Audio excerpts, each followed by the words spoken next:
Minha pergunta é, você acha que o jovem Griff é Targaryen mesmo ou Blackfyre? Olá amigos, sejam muito bem-vindos a mais um vídeo do Cala a Boca Thiago e dessa vez um vídeo muito especial de perguntas e respostas. E pra você que quer pular esse vídeo, calma, porque esse vídeo, quase todas as perguntas e respostas dele são exclusivamente sobre as Crônicas de Gelo e Fogo. Então pode ficar tranquilo, porque o tema é Game of Thrones e o tema é as Crônicas de Gelo e Fogo. Então é isso. E o motivo desse vídeo é muito especial porque a gente atingiu aí 10 mil inscritos e aí eu resolvi postar lá na aba comunidade um post pra vocês deixarem as perguntas e teve bastante pergunta, então talvez esse vídeo acabe ficando um pouquinho longo e aí eu decido dividir ele em duas partes. Então, caso nessa primeira parte, nesse primeiro vídeo, a sua pergunta não tenha sido lida, ela vai pra segunda parte. Mas pode acontecer também de eu responder tudo num vídeo só e meter o louco. E eu também peguei as perguntas de um modo meio aleatório, então não tá em nenhuma ordem específica. E acho que dos avisos é isso. É isso? Então, bora lá. Reshi, você acha que o Jon vai ter o mesmo destino da série? E que ele vai ter um possível romance com a Dany? Bom, eu acho que depende, porque a série basicamente se desvincula dos livros lá na 5ª temporada, né? Então, muitas das coisas que aconteceram na 6ª, 7ª e 8ª temporada são já diferentes do que pode acontecer no livro. Então, realmente depende, assim, né? Tem muitas coisas que a série mostrou sobre o Jon que eu acho que podem ser bem parecidas, tipo a Batalha dos Bastardos, talvez o Jon sendo o Rei do Norte, porque o Robb deixa o testamento pra ele, até, enfim, outros detalhes, né, da 7ª temporada, acho que podem ser, sim, o que vai acontecer com o Jon nos livros. Mas a gente tem que lembrar sempre que nos livros tem muito mais personagens. Nos livros tem o Rickon, que provavelmente não vai morrer do jeito que ele morreu na Batalha dos Bastardos, sem saber correr em zigue-zague ou em linha reta, enfim, sem saber fugir de flecha. Ele tem todo um papel a desempenhar, né? Então, o Stannis está vivo ainda nos livros, então vai acontecer muita coisa diferente. Eu acho que o D&D pegaram alguns tópicos que o George R. R. Martin tinha deixado claro e trabalharam em cima desse tópico do jeito horrível deles. Então, talvez um dos tópicos do George R. R. Martin seja o Jon Snow vai ser Rei do Norte. E aí eles fizeram a versão deles, que eu nem acho que ficou tão ruim. Inclusive uma das minhas cenas favoritas dos livros, da série. Já outras coisas, como o relacionamento da Daenerys, eu acho que pode acontecer nos livros, mas sendo bem sincero, eu acho que vai ser bem menos apressado, mas ao mesmo tempo eu não acho que vai ser um grande romance, assim. Eu acho que a Daenerys não vai considerar o Jon Snow um potencial marido dela ou algo do tipo, e nem o Jon vai querer assim. Eu acho que o grande amor da Daenerys vai ser sempre o Khal Drogo e o grande amor do Jon vai ser sempre a Ygritte. Então nenhum dos dois vai realmente assim se entregar um pro outro. Talvez role um love ali, mas eu acho que vai ser só isso, uma coisa mais básica, só uma ficada. Na verdade talvez eles até se apaixonem, mas também não vão ter tempo de desenvolver esse amor. Então não sei o quanto que o George R. R. Martin vai dar peso pra isso. Agora, eu acho que o Jon talvez termine como acabou lá a 8ª temporada, vivendo com o povo livre. Inclusive, talvez essa seja a única coisa que eu goste da 8ª temporada, seja o Jon Snow vivendo com selvagens, porque eu acho que o Jon é um personagem que não busca poder. Eu acho que ele nunca se sentiu aceito em Winterfell, ele nunca seria aceito em Porto Real, nunca se sentiria bem em Porto Real, assim como o Ned Stark não se sentia. O único lugar que ele vai realmente ter alguém é com os selvagens, que ele gostou de viver entre os selvagens, e com a patrulha, né? Então, sem ter mais a muralha, acho que ele vai viver com essa galera lá, não necessariamente para além da muralha, porque são terras de sempre inverno, que não dá pra plantar nada, mas acho que ele vai viver com o povo livre, sim. Manual Geek. Fala, irmão, beleza? Sucesso pelo seu trabalho, primeiramente. Muito obrigado. Mas o que você acha que a série sobre o Jon Snow pode agregar na história? Inclusive, já agradeço aí, eu agradeci todo mundo que mandou perguntas, mas o Manual Geek é um canal, é uma pessoa que tá sempre aí comentando, então, desde o começo do canal, então agradeço pelo apoio. Ele tem um canal dele também, então vocês podem conferir. Eu acho que a série do Jon Snow, a Snow, ela só faria sentido de acontecer se ela quebrasse muito a expectativa dos fãs, porque eu acho que os fãs esperariam uma nova grande batalha, dragões de novo e a Daenerys voltando dos mortos, né? A galera queria que basicamente a 8ª temporada fosse refeita de alguma forma, né, nessa série de Jon Snow. Mas eu acho que o único jeito dessa série valer a pena, pra mim, isso é uma opinião bem pessoal, é se fosse uma temporada só, bem curtinha, com o Jon Snow tendo que fazer uma missão junto com o povo livre de resgatar alguém no meio das terras de sempre inverno, talvez identificando ainda algum resquício da magia ali dos outros. no Paralá da Muralha, e ele tentando resgatar essa pessoa ou fazendo algum tipo de peregrinação meio que sozinho, e nisso talvez ele ir repensando as coisas que ele fez, a jornada dele, as decisões que ele tomou, e aí talvez a Daenerys pudesse aparecer como uma alucinação do Jon Snow, a Ygritte também, e aí a gente poderia ver personagens voltando, mas essa coisa da série mostrar o que aconteceria com a Arya, a Daenerys revivendo, pra mim nada disso faz sentido. Eu já não gosto do final da 8ª temporada, eu acho que remexer demais nesse núcleo não teria nenhum sentido, o que tá feito. Também não acredito em nenhuma ideia de vai reviver personagens. Gente, tudo isso é coisa do D&D, que deixar essas pontas soltas. Não faz sentido, vai ser bem diferente o final de George R. R. Martin, e o final de George R. R. Martin vai ser definitivo, né? Então, se a Daenerys morrer nos livros, ela vai morrer, não vai voltar nunca mais. Então, eu acho que seria interessante ver uma coisa mais introspectiva, talvez, do Jon Snow, de como ele tá lidando com os traumas, né? Com tantos anos de trauma que ele teve ali, e com as decisões que ele teve que tomar, se ele acertou ou não em ter matado a Daenerys. Não é o que os fãs esperam, não é o que a maior parte dos fãs gostaria de ver, mas é o que eu acharia interessante. Então, essa seria a minha resposta. Baby Pérez. A pergunta que eu te faria é: quais suas inspirações para a construção e manutenção dos vídeos para o canal? Ele falou que as imagens ficaram incríveis porque na aba comunidade eu coloquei imagens de inteligência artificial, que eu fiz brincando ali com temas de Game of Thrones. Mas enfim, acho que a minha grande inspiração para o canal... Putz, essa pergunta é mais difícil, né? A minha grande inspiração como comunicação é o Casemiro. Não tem, ele tá até na minha parede junto com o George R. R. Martin, uma foto dos dois, porque são as grandes inspirações que eu tenho. Mas eu gosto muito de pessoas que são bem autênticas criando conteúdo, né? Então, o Casemiro, o Alan Zoca, pessoas que erram e que fazem piada de si mesmo, e que não se importam e que são autênticas. Acho que é isso que eu tento ser aqui, por isso que eu não faço um vídeo tão roteirizado, por isso que eu faço vídeo com opinião, por isso que eu erro o nome dos personagens e por aí vai, por isso que tem um making off no final também, porque eu acho que isso é o legal de criar comunidade, isso é o legal de estar aqui no YouTube, né? Fazer um vídeo muito roteirizado, muito certinho, ou que eu nem apareça, pra mim não faz tanto sentido. Agora, em relação ao conteúdo das crônicas, obviamente minha grande inspiração é a Mikan, não tem. Inclusive, não sei se vocês sabem, mas esse quadrinho aqui, esse é o símbolo do Hodor Cavalo, né? É a coleção delas da Chico Rei, que eu acho que nem existe mais, mas eu tenho tanto a camiseta quanto esse posterzinho.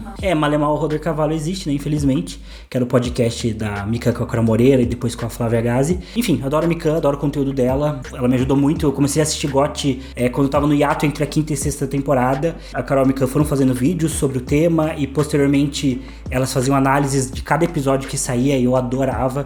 Então foi muito importante pra eu gostar das crônicas mais e mais, foram os vídeos dela. E eu acho que, por mais que eu goste da Carol também, eu acho que a Carol nunca gostou tanto das crônicas.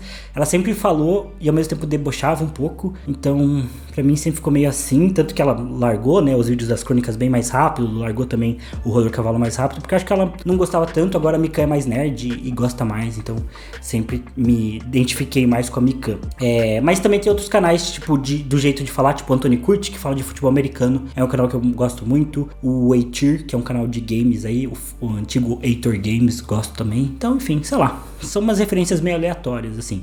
Mas pra temas de vídeo, antes de eu terminar essa resposta, canais americanos, né? Tem bastante canal gringo, porque eles, sei lá, são mais ricos e têm mais tempo, e aí então eles conseguem explorar mais profundamente os vídeos, né? Então tem muito canal que vai bem fundo na análise dos livros, na análise dos personagens, e aí pra ter referência é muito, muito bom. Então acho que é isso. Eu acho que na língua deles, no caso. Sim, tem mais material na língua deles, e os vídeos performam melhor porque gente de todo mundo assiste vídeo americano, né? Não tem a barreira da língua, né? Então, enfim. Mad Moments. Primeiramente, parabéns, muito obrigado. E eu tenho a impressão de que O Sonho de Primavera vai ser um livro curto, quase como um epílogo bem prolongado. Mas as pessoas parecem achar que vai ser tão grande quanto Os Ventos do Inverno. Você também acha que o livro vai ser enorme ou só uma finalização da história? Eu acho que talvez um pouco desse desejo dos Ventos do Inverno ser um livro curto venha da ideia de que o George R. R. Martin precisa terminar o quanto antes a história, ou do que o George R. R. Martin é velho e vai morrer antes de terminar, então precisa ser um livro curto. E eu acho que não, porque tem muito plot em aberto. Como como eu falei numa resposta anterior, tem muito personagem vivo das crônicas ainda, personagens que a série matou rapidamente ainda estão vivos, ainda tem plots a desempenhar. Então, teve um cara que falou que eu uso o termo plot de uma forma errada. Só que achei engraçado que ele não falou qual que é a forma certa de falar plot, então eu continuo usando. Mas tem muitas linhas narrativas abertas na história, tem muitos temas, enfim, muita coisa pra acontecer nos livros. Eu acho difícil que o George R. R. Martin vai fechar nos Ventos do Inverno. Eu acho que os Ventos do Inverno vai ser sim o maior livro da saga até agora. Acho que vai ser o melhor até agora também. Eu acho que vai ter ainda um Sonho de Primavera que vai ser no mínimo do mesmo tamanho que a Guerra dos Tronos, né? Eu não acho, talvez seja o menor livro da saga, mas ainda assim vai ser um livro de 700 páginas, 600 páginas. E é isso. Fernanda Alves. Primeiramente, parabéns pelo canal, adoro seus vídeos, muito obrigado. Eu gostaria de mais teorias de como será o desenvolvimento da história em Ventos do Inverno. Quero muito acreditar que nos livros teremos um final bem diferente da série. Será que teremos uma batalha digna contra os outros? E quem matará o Rei dos Outros? O Rei da Noite, no caso. Quem ficará com o trono? Ou a longa noite irá engolir a todos? Enfim, obrigado pela pergunta. Meu canal sempre vai falar muito mais dos livros do que da série, então tem muita temática pra... Eu já tenho muitos vídeos sobre os livros, mas tem muita temática para explorar dos livros, então eu planejo sempre trazer quase que toda semana, né, um vídeo falando sobre os Ventos do Inverno. Então, assim, acho que muitas das perguntas que você fez aqui vão ser aprofundadas e respondidas em vídeos futuros, mas eu acho que vale lembrar duas coisas. Primeira, que nos livros não tem o Rei da Noite, ele é uma figura da série. Nos livros, os outros são basicamente uma força sem liderança, e que a gente sabe muito pouco deles nos livros, inclusive. Então, tem muito a ser descoberto deles, mas eles não têm esse líder. E com essa ideia de a longa noite engolir a todos, eu acho que não. Eu acho que a tendência é que exista um final em que as pessoas, né, os humanos, os Sete Reinos vença a longa noite, mas eu acho que vai ser um custo muito alto, né? Então vai ser realmente um final bem amargo aí pros personagens. Não sei o que vai sobrar de Westeros, né? Eu acho que os outros vão ser repelidos, vão ser derrotados, pelo menos por mais 8.000 anos, mas eu acho que vai ser um custo alto, né? Não sei o que vai sobrar dos Sete Reinos, né? Talvez não sobre muito, talvez muita coisa tenha que ser reconstruída e por aí vai. Mas eu acho que sim, vai ter uma batalha digna contra os outros, vai ter a batalha pela Alvorada, né? Que foi o nome dado à primeira batalha lá, quando acabou a primeira longa noite. E eu acho que esse vai ser o grande final. Eu não acho que vai ter uma Cersei pra enfrentar depois da longa noite, como foi na série. Acho que vai ser a batalha definitiva e vai ser muito legal de ver, mas provavelmente vai ser só ou no final dos Ventos do Inverno, ou muito provavelmente o final do Sonho de Primavera. Júlio César, queria saber a sua teoria sobre como os mortos vão atravessar a muralha e se vão. Queria saber sua teoria sobre quem vai ser o Azor Ahai e se você acha que os livros vão seguir as mesmas linhas da série. E depois ele deu uma sugestão de vídeo. Muito obrigado, Júlio. Se eu acho que os mortos vão atravessar a muralha, acho que sim, porque senão não vai ter longa noite. Eu acho que vai ter longa noite, como eu falei na resposta anterior. Então, de alguma forma eles vão atravessar a muralha. Como vão fazer isso? Eu acho que vai ser diferente da série. Não acho que vai ser com o dragão da Daenerys, pelo menos no primeiro momento, né? Mas talvez seja, porque também é uma coisa muito específica, né, pra acontecer na série. Então, enfim, é difícil de prever. Eu acho que eles vão atravessar, só ainda não tenho certeza como. Quem é o Azor Ahai? Eu tenho um vídeo só sobre isso, mas apesar de todas as controvérsias e de todas as hipóteses, eu sigo acreditando que é o Jon Snow. Mas a Daenerys é uma candidata muito boa também. Tem outras pessoas que falam que é o Sam, que é o Jaime, que é o Tyrion, que é as três cabeças do dragão. Pode ser, mas eu acho que é o Jon Snow ou a Daenerys. Pra mim, as outras ideias são mais os fãs tentando encaixar as pecinhas, assim. Eu acho que os livros direcionam muito pro Jon e pra Daenerys, e pra mim é o Jon. E é isso, muito obrigado pela sua pergunta. Vai assistir o vídeo. E só pra finalizar, se os livros vão seguir as mesmas linhas da série, como eu falei, acho que sim, mas ao mesmo tempo de uma forma muito diferente, né? Acho que vai ter alguns pontos que vão ser comum, mas o caminho, né, a jornada vai ser... Talvez o destino seja o mesmo, mas a jornada vai ser totalmente diferente. Como diz o Jon Snow, às vezes diferentes caminhos levam para os mesmos castelos. Então, é isso. Neto Gomes, primeiramente quero te parabenizar pelo reconhecimento merecido, muito obrigado. Te acompanho desde os 2Ks e é muito bom ver seu crescimento. Muito obrigado, Neto. Minha pergunta é, você acha que o jovem Griff é Targaryen mesmo ou Blackfyre? Blackfyre. Acho que eu tenho um vídeo também falando sobre o jovem Griff, o plot dele ali nos Ventos do Inverno, e pra mim, com certeza, ele é Blackfyre. Eu acho que Faz muito mais sentido pra história ele ser Blackfyre. E tem as profecias da Daenerys que falam sobre o dragão de Ponto Mimeiro. Então acho que os indícios são que ele é Blackfyre, sim. Lascombe lança pra gente umas tatu braba do universo de Gelo e Fogo. Parabéns pelo canal. Achava o nome Livrologia bem bacana. Não entendo por que mudou. Dica sobre tatuagens de gote. Tatuem dragões, porque eu acho que dragões são muito legais e... Mas calma, não vai tatuar nas costas inteiras. Menos nas costas inteiras, mas tatuem dragões, porque eu acho que se alguém perguntasse, fala assim, é de Game of Thrones, é de House of the Dragon, legal, mas ao mesmo tempo, se você enjoar de GOT, você ainda vai ter um dragão muito maneiro tatuado, então essa é a minha dica. E quanto à mudança do nome do canal, eu achava meio estranho, porque na época que eu mudei, eu não tava mais falando de livros, e o nome do canal era Livrologia, e pra quem não sabe, eu comecei com um podcast de literatura chamado Livrologia, que ainda tá disponível no Spotify, no Google Podcasts. Eu fiz leituras coletivas lá, de sagas como Harry Potter e da Cantiga dos Pássaros e das Serpentes, que é um livro que eu detesto, mas enfim, é um podcast de literatura, tem vários episódios lá. Eu fazia com um amigo meu, o Pedro. Aí eu mudei pro canal e parei de falar de livros, tanto comecei a falar mais de série, de filme. Enfim, daí resolvi mudar o nome do canal, mas ao mesmo tempo passei a falar só sobre os ventos do inverno. Enfim, então... As Crônicas de Gelo e Fogo.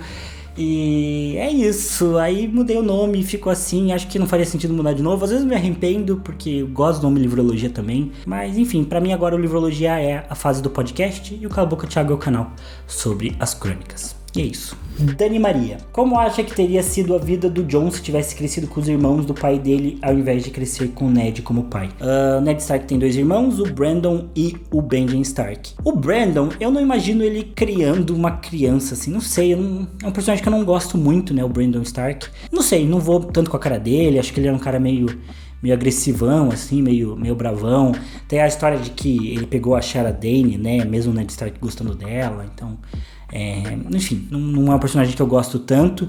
Nem era babaca, mas enfim, não sei, não é um personagem que seria, acho que tão honrado e tão cuidadoso com o segredo da Lyanna e com o Jon quanto o Ned foi. Acho que o Brandon talvez tivesse feito o que a maior parte dos lords fazem com os bastardos, né, que é mandar eles pra longe, que é deixar eles vivendo às vezes com a mãe ou com outro lord. Acho que talvez tivesse sido algo assim. Com o Benjen teria sido bem interessante, porque talvez o Benjen tivesse criado o Jon Snow como uma criança da Patrulha da Noite, então uma criança que foi cuidada e treinada desde cedo pra ser da Patrulha, e aí talvez o Jon tivesse uma história bem parecida com a que ele tem hoje, né, com uma personalidade diferente, um pouco mais humilde do que aquele começo que o Jon Snow tem na Guerra dos Tronos, mas acho que de um modo geral teria acabado onde ele tá hoje, né, então enfim. Uncle Benjen. Cultura pop. Você acredita que vão dividir o próximo livro em 2 partes? E qual o seu livro favorito da saga? Putz, boa pergunta. Eu acho que não, no geral não. É uma possibilidade dividir os Ventos do Inverno em 2 partes, talvez aconteça. Em Portugal todos os livros são divididos em 2 partes, então poderia acontecer, o George R. R. Martin poderia terminar uma parte, depois, enfim, mas isso só atrasaria a segunda parte, na minha opinião, que é o que tá acontecendo com Fogo e Sangue. Então eu acho que não, acho que o plano de George R. R. Martin é lançar um livro só, Os Ventos do Inverno.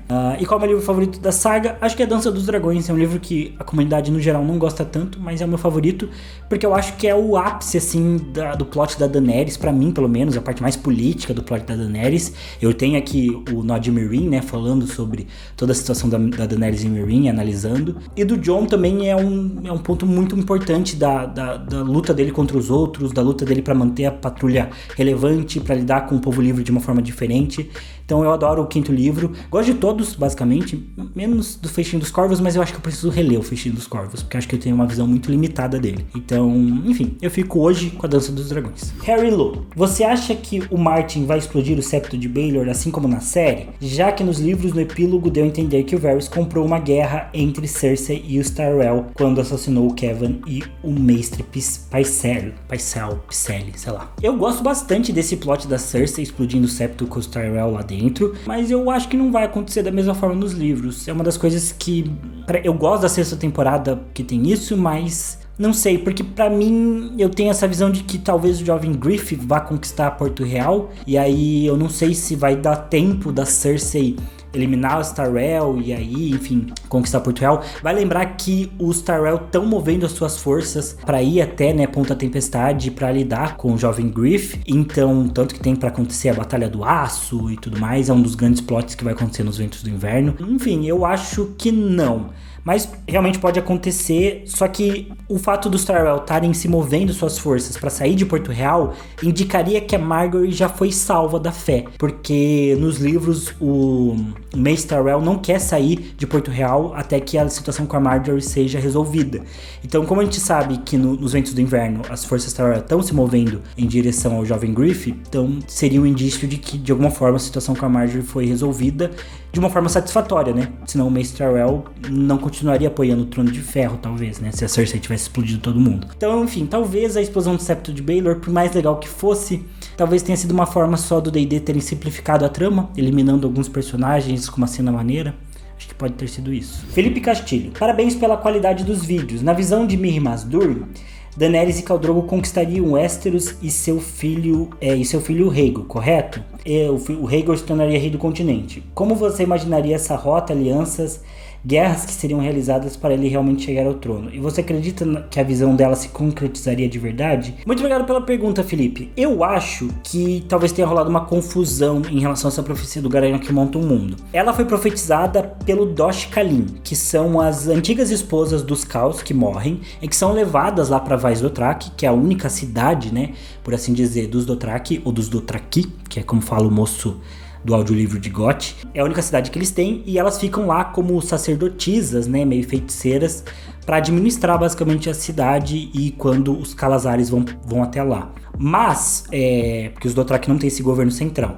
E elas profetizam, né, pra Daenerys que o filho dela seria o Garanhão que monta o mundo. Tá, esse é um ponto. A Mirri Maz-Dur, ela não é Dothraki. Ela é Lhazarena, se não me engano, é o nome do povo dela. Ela é de uma outra galera que vive ali próximo da região do Mar Dothraki, mas que não faz parte de fato ali dos Khalazares e tudo mais. Então a profecia não é dela, não é nem do povo dela, né? Não é ela que faz essa profecia pra Daenerys. Eu acho que ela reconhece essa profecia, ela reconhece o valor do Dosh Khalim como feiticeiras e tudo mais, porque ela acredita nessa profecia e é um dos motivos pelos quais ela não sente nenhum remorso de ter matado o filho da Daenerys. Pra ela, tá bem ok ter matado ele se ele seria o Garanhão que monta o mundo. Ela tá livrando o mundo de um mal. Inclusive, daí esse eu acho que é o ponto que responde sua pergunta. Porque a profecia do Garanhão que monta o mundo não é a profecia de um rei justo que viria para governar o Trono de Ferro, para governar o mundo de uma maneira política e da maneira Westerosi de governar. Seria da maneira Dothraki. E os Dothraki, eles não têm cidades, eles não têm muralhas, eles não têm política. Não existe nem palavra de obrigado na língua Dothraki. Então, o estilo Dothraki de governar seria passar o rodo em todas as cidades, transformar todos os inimigos em escravos, conquistar o mundo inteiro, destruir tudo que não fosse bom pra eles, matar qualquer um que se opusesse, e tacar terror e fogo e caos em todo mundo. Tanto que na Casa dos Imortais a Daenerys tem uma visão de como seria o filho dela, e ele tá saindo de uma cidade que ele deixou em chamas, né? Então ele seria um destruidor, né? Na verdade seria um caos pro mundo. Então ele não governaria de um jeito igual o Aegon Conquistador governou, né? Que dominou os 7 reinos e aí governou sobre esses 7 reinos. Ou como a Daenerys que ia governar. O Garanhão que monta o mundo traria terror pro mundo. Ele seria quase que um rei da noite, assim, né? No estilo de governo, né? Seria realmente acabando com tudo que ele não concorda ou que não faz parte do estilo Dothraki. E aí tem esse outro ponto que é a visão dos Dothraki. Provavelmente pros Dothraki o mundo é Essos, né? Não Westeros. Porque os Dothraki nunca atravessam o mar porque eles não passam por nenhuma água, não confiam em nenhuma água que o cavalo não bebe, né? Então, provavelmente pros Dothraki, o Westeros nem existe, assim, tipo, existe, mas não faz diferença, eles não se importam com Westeros, e provavelmente só ligam pro território deles ali, né, pro Mar Dothraki, pros arredores, e pra Essos de modo geral. Então, quando ela fala dessa profecia, provavelmente ela não tá nem pensando em Trono de Ferro, né, o Dosh Khalim não tá pensando em Trono de Ferro, não tá pensando em nada. É a Daenerys que quer que eles atravessem o mar, é a Daenerys que quer voltar pro Trono de Ferro. Não é nenhum desejo, assim, do Khal Drogo, né, ele promete pra ela isso, mas talvez nem se concretizasse. Então, eu acho que se o Garanhão que monta o mundo realmente acontecesse, seria bem triste pro mundo. Essa é a minha resposta. Carolina Azevedo, você acha que são capazes de mudar alguma morte de personagem importante em House of the Dragon? Como a Rhaenyra não morrer ou o Daemon não morrer, como fizeram com o Laenor? Eu acho que não. Eu acho que o Laenor só não morreu porque eles devem ter alguma intenção ali na série oculta de voltar com esse personagem em algum momento. Eu acho também que a morte do Laenor no livro de Fogo e Sangue, ela é um pouco mais misteriosa, tem toda uma questão de o que aconteceu, o Cogumelo traz teorias, né? Então tem tem realmente toda uma polêmica envolvendo a morte do Laenor, e talvez a galera da série tenha usado essa polêmica pra dar um destino diferente pro personagem. Eu acho que todo mundo vai morrer em House of the Dragon, até pra não mexer muito com a cronologia, né? Caso eles queiram fazer outras histórias, como a história da Rebelião Blackfyre e por aí vai, não faria sentido mudar muito do que tem dos livros. E vamos, né, combinar que Game of Thrones já é um final de Game of Thrones é um ótimo indício do que acontece quando você mexe muito no livro, né? Então acho que não é o ideal. Acho que a HBO aprendeu a lição. O que eu acho que pode acontecer é eles postergarem algumas mortes e mudarem a ordem de algumas mortes para os personagens durarem até as últimas temporadas. Por exemplo, o Daemon, né, a própria Rhaenyra, eu acho que são dois personagens que não vão morrer antes da última temporada chegar. Eu acho que essa coragem que Game of Thrones tinha de matar personagens que eram realmente relevantes quando tinham que morrer, quando morrem nos livros, eu acho que House of the Dragon não vai ter mais, assim como GOT já não tinha no final. Então eu acho que eles vão tentar postergar as mortes o quanto eles puderem. Mas é isso, acho que quem vai morrer nos livros também vai morrer na série. Na verdade vai todo mundo morrer, né, cedo ou tarde, porque se passa 200 anos antes de Game of Thrones, né? Então todo mundo morreu, de velhice ou... E assim, tem que morrer, né, porque senão a linha cronológica não faz sentido. Então acho que, sei lá, só personagens muito secundários, assim, podem sobreviver mas daí eu não vejo motivo, né, de você fazer, sei lá, a Missária sobreviver, ou... Enfim, eu acho que vão morrer. Valar Morgulhos. A Tamiri Santos fez várias perguntas, mas que eu acho que dá pra responder rapidinho as delas. Ela perguntou, quais eram as casas mais poderosas e mais conhecidas em Westeros no universo de George R. R. Martin? Casa Targaryen, mais poderosa e a mais conhecida. E além dela, as 7 casas principais, né? Starks, Lannisters, Tyrell, Tully, Greyjoy, Baratheon, os Arryn e os Martell. Tô esquecendo de alguém? Acho que não. Essas são as casas, e aí os Targaryen também. Quais eram os 5 maiores, fortes e bonitos castelos do universo de George R. R. Martin? O mais bonito pra mim, Pedra do Dragão, eu acho que é o mais bonito. O maior, não sei responder qual é o maior, provavelmente Jardim de Cima, o dos Tyrell, ou o Rochedo Castle ali dos Lannister, porque é um rochedo. Mas eu acho que como castelo em si, o dos Jardim de Cima é o maior, porque os Tyrell não só são muito ricos, são a segunda casa mais rica de Westeros, mas eles também são muito luxuosos, assim, né?